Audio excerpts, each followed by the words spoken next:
Welcome to Crime 411. There has been a dramatic twist in the case of missing Joe Clyde Daniels. He's a 5-year-old boy that went missing from his family's home in Dickson County, Tennessee on April 4th of 2018. For those who are not familiar with the case, the little boy is autistic and nonverbal, and 2 days after the boy's disappearance, his father confessed to beating the boy to death and then getting rid of his body. Well, FBI and law enforcement have never found any remains, nor have they found any signs of foul play at all. And his father has since recanted his statement, saying he was coerced into confessing by police. And his lawyer put a statement forward today saying that not only is his client innocent, but that law enforcement completely disregarded eyewitness statements from numerous people who claim to have seen the little boy after the Amber Alert had been issued. Let's take a look.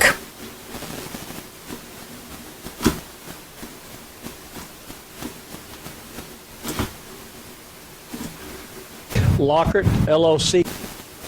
Let's get a better view here. It's Jake Lockert, Lockert. I'm the District Public Defender for the 23rd Judicial District. Y'all ready? Again, I just want to put up this boy's picture here so that you all can see who he is. It's Jake Lockert, Lockert.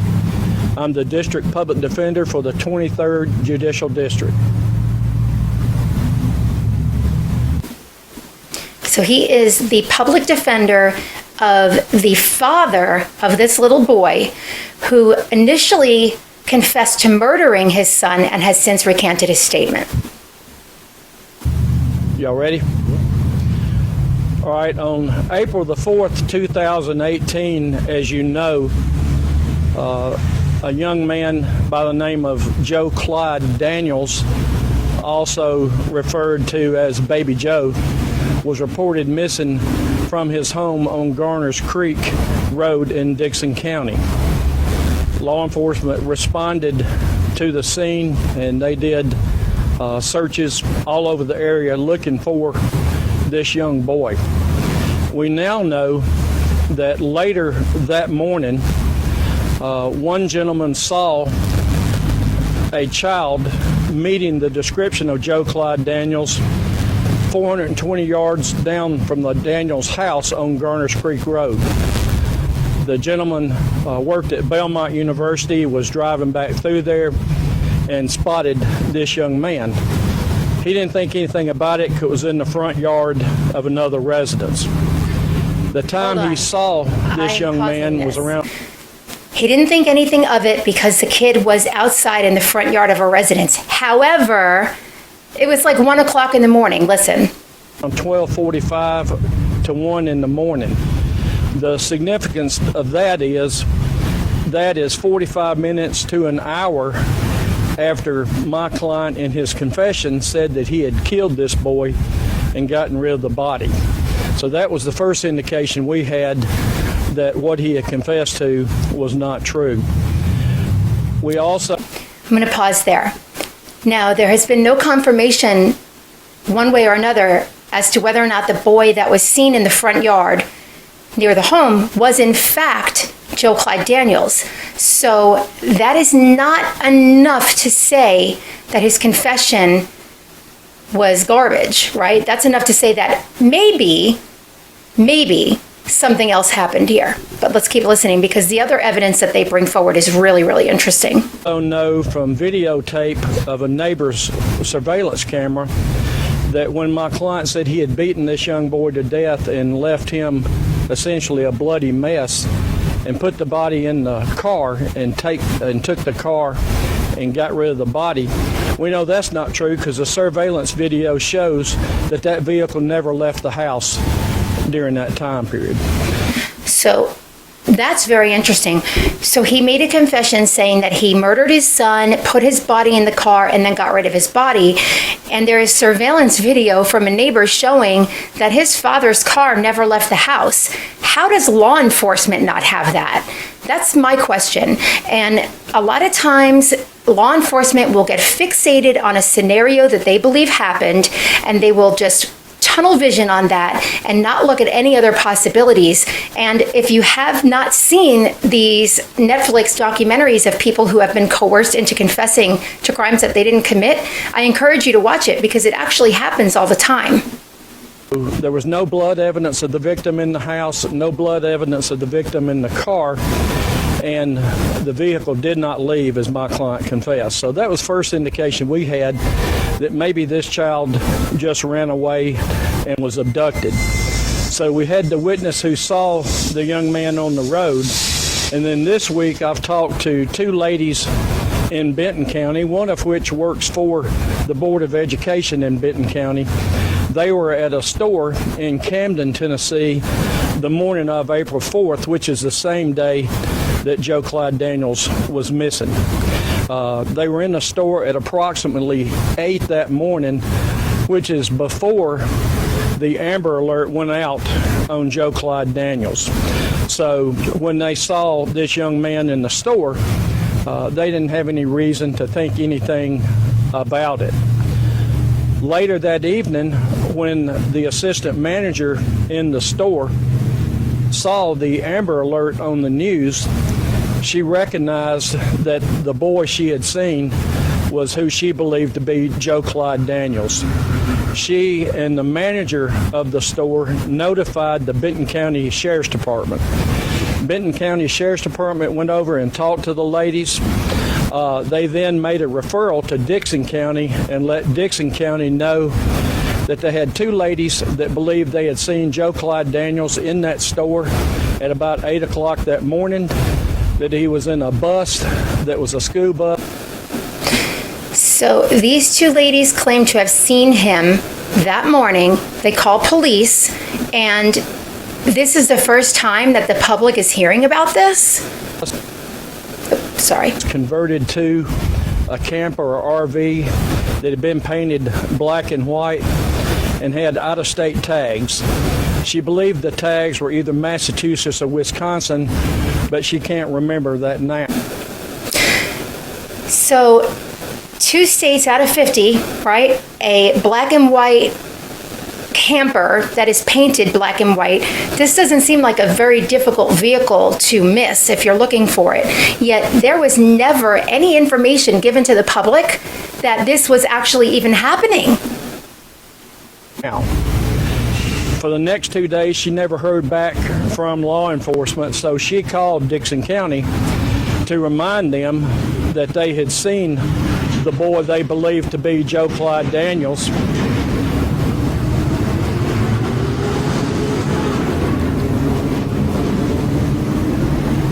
And that they had a video that would show the boy in the store and the man they described as an older white man with salt and pepper hair, salt and pepper mustache, and she believed a salt and pepper beard. The significance of that is there was no Amber Alert at that time, so she didn't think anything about it, except she noticed that the child was nonverbal. He didn't talk. When she smiled at the child to try to get a reaction, he didn't speak, he didn't talk, he just looked at her with a blank stare. When she went home and saw the news, she realized that the boy she had seen, she believed to be Joe Clyde Daniels. So she notified law enforcement. She immediately got on a computer and started searching the sex offender registry in the state the bus was tagged to, hoping that she might see the man that she saw with this boy in the store. There were no other children with the man, no other adults with the man. This man and a small nonverbal boy that she identified as being Joe Clyde Daniels. She was so confident that it was Joe Clyde Daniels that she called law enforcement 2 days later to get them to follow up. Think about that someone who believes that they've seen a boy who is missing, where there's an Amber Alert, for the child, they have to call police to remind them to follow up.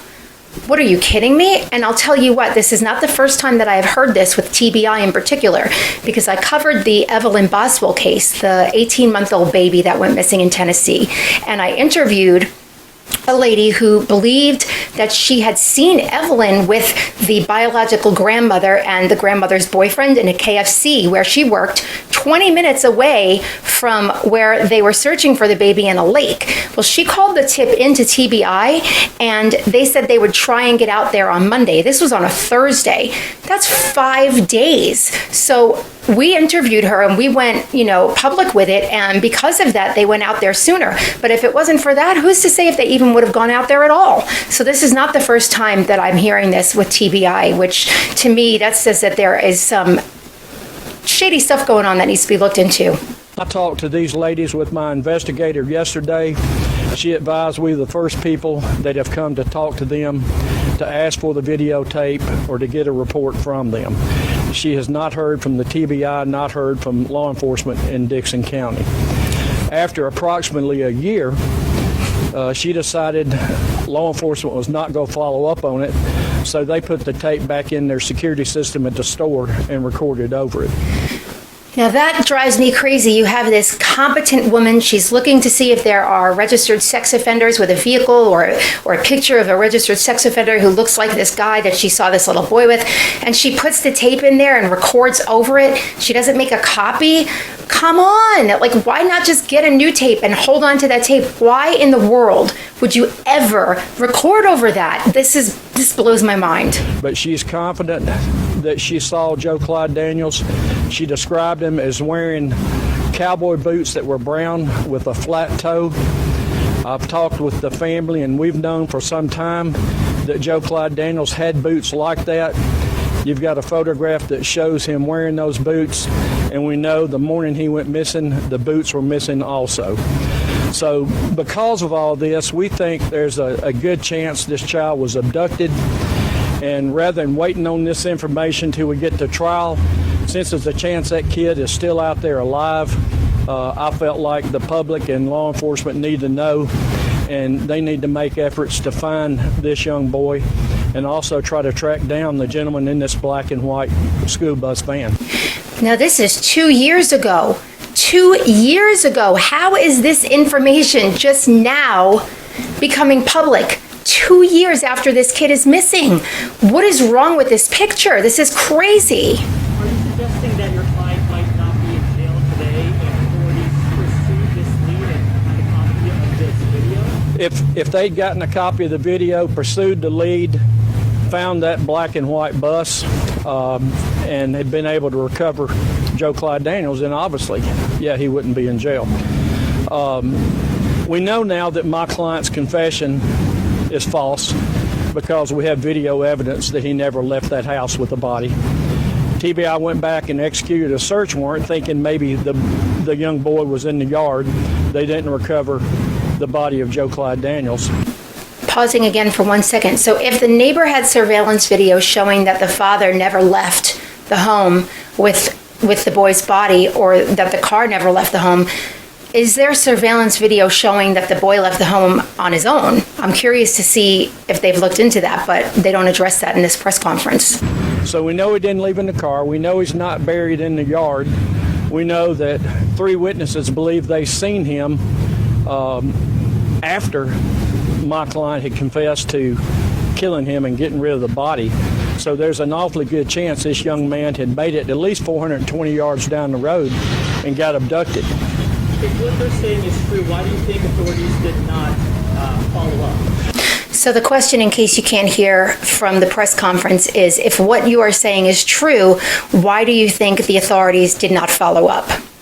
Well, as you know, my client confessed 2 days later, and I think what they did once they got a confession, they just shut the investigation down pretty much. They were looking for a body, but they were not looking for Joe Clyde Daniels as a live boy after that.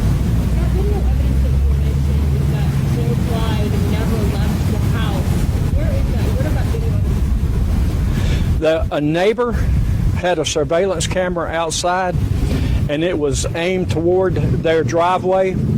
And so TBI and my office were able to determine that when my client said he killed the young boy, put him in the trunk of the car, and left in the early morning hours, we now know that that's impossible because the vehicle never left the house. And So that's interesting. So if the surveillance camera was aimed at the front door, you would think they would have some sort of video footage of the little boy leaving the house, unless he went out a back door or something like that, right? So I really want to know more about that video that they have. you can see it on the video.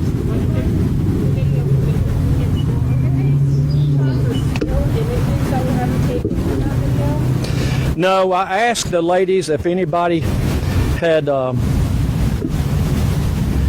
maybe shot video off of it. Neither of them had made a still shot or copied the video.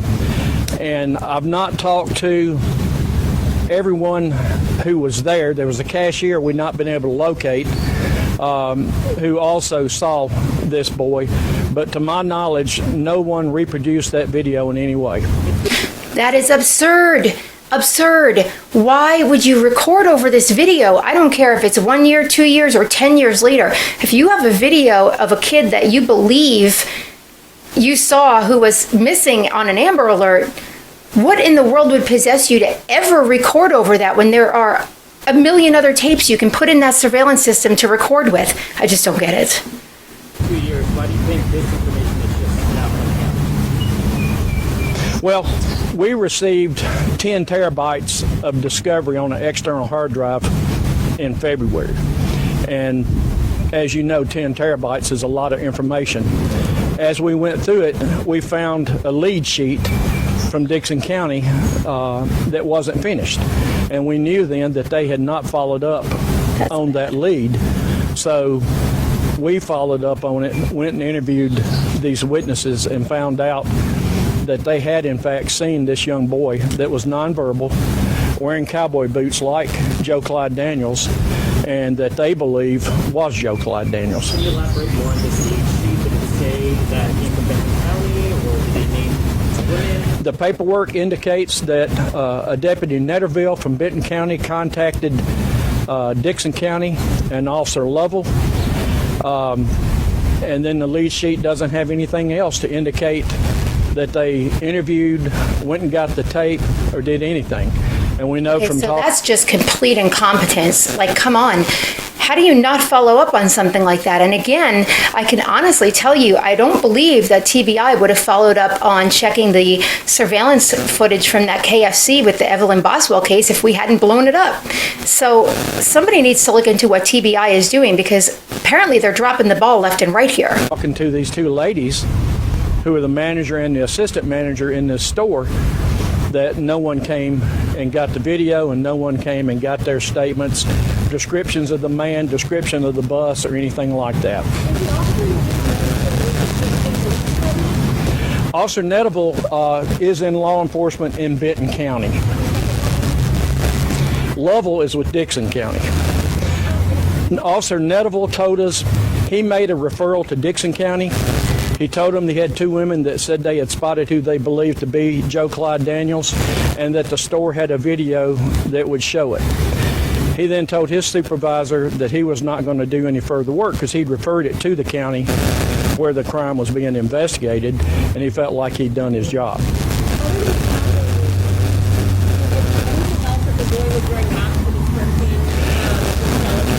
No. Okay, great question. Somebody asked if what the boy was wearing, the description of his clothing, what he was wearing, did it match the skeleton pajamas that the little boy was wearing that the neighbors saw 400 whatever it was feet up? Did he have the same clothes on? Did that match? And he said no. No, the skeleton shirt was not on the boy. He was wearing pants and a T-shirt. But I don't find that unusual. If you had just abducted a child within the past hour or two, you're not going to take him around wearing the same clothes that he would have been abducted in.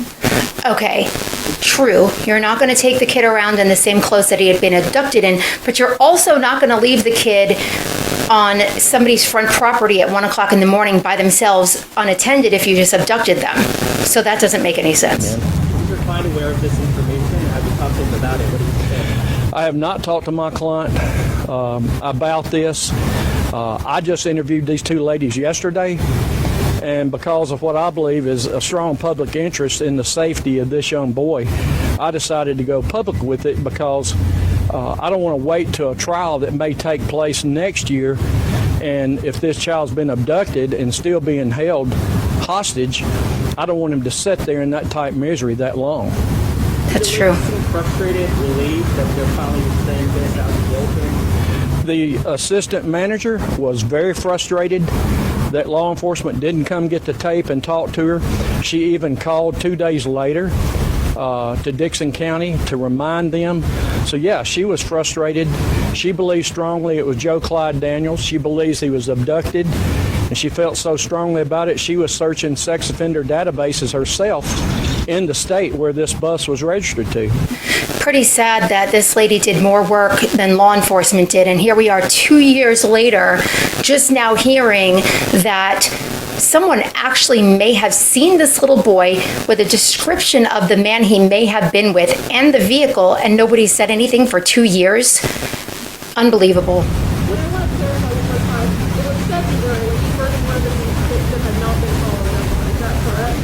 We received 10 terabytes of discovery on an external hard drive in February. So as we went through 10 terabytes, which you can imagine how long that is, one of the things that we happened upon was this lead sheet and the documentation that this referral was made to Dixon County Sheriff's Department. And we saw that there was no follow-up. So we then contacted these ladies a couple weeks ago. They were interviewed by my investigator, and then my investigator and I went and interviewed them again yesterday. And based on the interview of both of these ladies, we determined that they were confident they had seen Joe Clyde Daniels, so confident that she was searching a database on sex offenders in that state. And she just doesn't recall now if it was Massachusetts or Wisconsin. But she knows it was not a Benton County kid. She works in the school system at Benton County. Okay, I want to interrupt one more time because while I respect the fact that she works in the school system, this little boy was only 5 years old, so there's a chance he may not even started kindergarten yet. He may not have been part of the school system at that point, but let's keep going. And she had not seen this child before.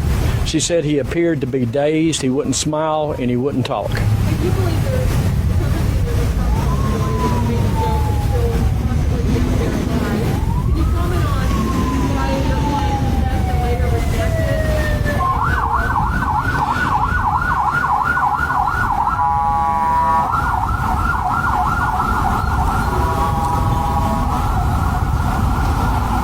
My client's first statement to police were that this young boy had gotten up in the early morning hours, had peed in the floor, that he put him back to bed, and that when he woke up at 5:30, the young boy was not there.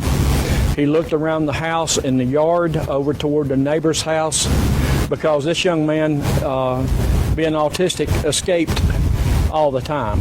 I mean, they would run, and autistic kids sometimes do that. One of my staff members has an autistic grandchild, and just this morning, he got away from their house in less than 30 seconds and was at their neighbor's swimming pool. So I know this is something that occurs. But we know he first told them that he woke up at 5:30. The young boy was not there. He looked around the house, looked around the yard, and then he got the older brother. They got in their car and drove around the neighborhood trying to find him. We know from the neighbor's video that is the only time the car left that morning was a little after 6 o'clock when he and the older brother left to go look for this boy. So I believe his first statement was true. The video corroborates his first statement was true. But after about 5 or 6 hours of being interrogated, threatened with the death penalty, and essentially told, if you tell us the truth, which is their truth, you'll walk out that door, he then essentially broke down and gave a false confession. I've got to say, if this is true, if this whole situation pans out to be true, and the father didn't do that, and he was truly coerced into a confession, can you even imagine that you're sitting in a room feeling as though the same people who are supposed to be helping you bring your kid home safely are now victimizing you again? Can you imagine how horrific of a situation that would be? I can't even imagine what that would feel like. My client was mentally ill, bipolar 1. He was on Risperdal, lithium. He'd had 200 milligrams of trazodone, Lenectol, and I think because of the mental illness that he succumbed to the pressure by the TBI, and they use techniques called the Reed technique where they can get people to confess. And we know from the DNA exoneration cases that 25% of those people had given false confessions to crimes. Wow, that's a lot. TBI in Dixon County never followed up. These ladies said they never came to him, never talked to him, never asked for the video. My office was the first ones to talk to them, take detailed statements, and ask for the video. And that's 2 years later. That's insane. So for 2 years, TBI in Dixon County never bothered to go talk to these ladies, never bothered to drive down and get a copy of the video. They didn't do anything. That's crazy.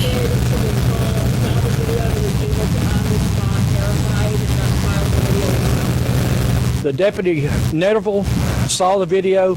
The video shows the young man from the side. Deputy Netterville told our investigator he didn't think it was the boy, but because of the quality of the video, he couldn't say. He said it could be Joe Clyde Daniels or it couldn't be. So no one's been able to see the video and to see the face of this young boy. These witnesses did see the face. The one that works for the school system loves kids. She tried to engage this young man and smiled at him, and he was nonverbal and would not react. But she saw him up close, and as soon as she saw his picture on the Amber Alert, she told her husband, "That's the kid I saw in the store." Are you saying Big Joe is still alive? The question was, are you saying that Joe Clyde Daniels is still alive? I can't say he's still alive. I can tell you that 60% of children that are abducted are not killed. They're kept captive. So there's a real possibility. And because of that, I hope law enforcement will try to locate this kid and try to locate this black and white bus from out of state and start following leads. Because if he's still alive and being held somewhere, he needs to be found. And that's more important than this case or a trial or anything else.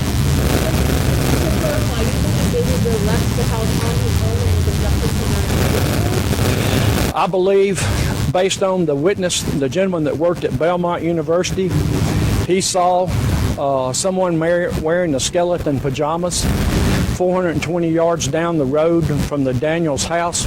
He was alone. No one else was with him. No adult, no other kid. So yes, I believe that, as he often had done, that he got out of the house. He got at least 420 yards down the road, and I believe he was abducted. Okay, so 420 yards down the road, and I'm not saying that it wasn't the little boy, but why would you allow a child to go 420 yards down the road, change his clothes, and then leave him unattended if you were abducting him? That's the one thing that doesn't make sense. To me, what seems more credible are the two women that claim that they saw him in the morning that have the video, because that makes more sense to me.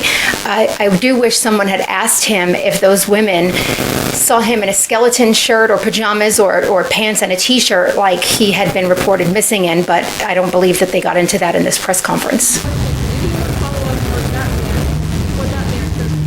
Yes, they do have a statement from that man, and so TBI knows that that man saw Joe Clyde Daniels 45 minutes to an hour. Allegedly saw Joe Clyde Daniels. After my client had confessed to killing Joe Clyde Daniels and getting rid of the body. And the reason I say that, based on that man's statement, it's impossible that my client had already killed Joe Clyde and gotten rid of the body, because Joe Clyde's still standing on the side of the road 420 yards down the road. If that was Joe Clyde, then yes, it would be impossible. But we don't know if that was Joe Clyde or if it was another child. So to say that it makes it impossible is really a reach, but it definitely insinuates that there is a possibility that something else happened. And with the camera footage showing that the car that belonged to the family never left the home, clearly the confession is not accurate, because the video completely contradicts that. But to say that that was in fact definitely the kid, you can't say that. You don't know. From his home. So that indicates that yes, the kid got out of the house on his own. He made it over 400 yards down the road. He was standing by himself in a yard in the wee hours of the morning.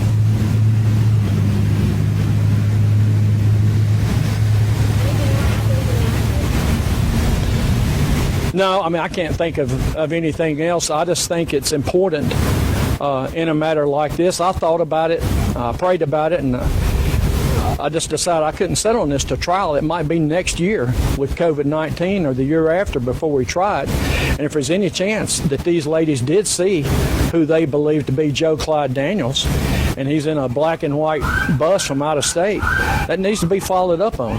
And I hope law enforcement will try to find him. Thank you. So I have to say, when it comes to this attorney, I am very skeptical when it comes to defense attorneys in general, because I kind of feel like they just, they're kind of shady, slimy, looking for a loophole. But in this particular case with this particular lawyer, I really feel as though he's not even in lawyer mode at this point. He's sort of in detective mode more than anything, trying to figure out what actually did happen to this little boy, because again, like he said, he could have waited to go to trial and brought this all forth, but he didn't want to do that because there's a chance that this boy might still be out there alive. And so you have to give him credit for that. And he just comes across to me as a genuine person when it comes to this lawyer. I really feel as though he's a good, genuine person. I think he took this case as a public defender, and the more he started digging into it, the more he realized his client may actually be innocent. And they're to be doing a really good job with that. But again, 2 years later, we have to wait 2 years to find out whether or not this little boy might actually still be alive. A false confession from his dad. It just seems crazy to me that they would allow this amount of time to go by without even following up on that video. Like, what are you doing here, law enforcement? Like, you have a little boy that's missing, and I understand that sometimes you might get your mind set on what you think happened, but you have to be objective. If you are working in law enforcement, you have to be objective. You have to be willing to look at all sides, even sides that don't go with what you believe may be the situation. You have to be. If you can't be objective, then you shouldn't be in law enforcement. You shouldn't be in detective, none of that. But anyhow, please go ahead, hit the subscribe button. We have so many people that watch us but haven't subscribed to us yet. So we would appreciate it if you would hit the subscribe button. You can also follow us on Facebook, on YouTube, Instagram, Twitter, and our website is crime411.org. Thank you again for watching, and we will see you soon.